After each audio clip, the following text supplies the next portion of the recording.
Hola, soy Consue y hoy quiero que conozcas mi negocio, Lámparas El Bollo. Como muchos de vosotros ya sabréis, la tienda cuenta con una trayectoria de más de 50 años. Fue fundada por mi padre, Francisco Lino, en 1972.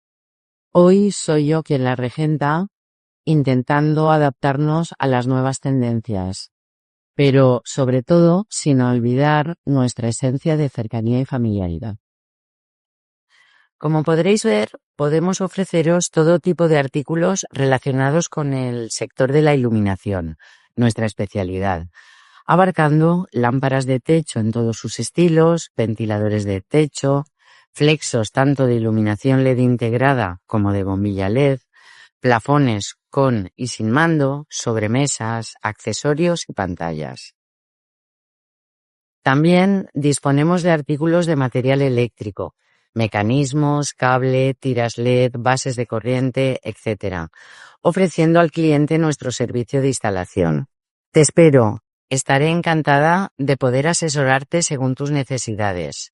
Visítanos en Avenida Miguel Hernández, número 6 de Alacuás. Y recuerda que también puedes visitarnos en Facebook e Instagram como Lámparas El Bollo.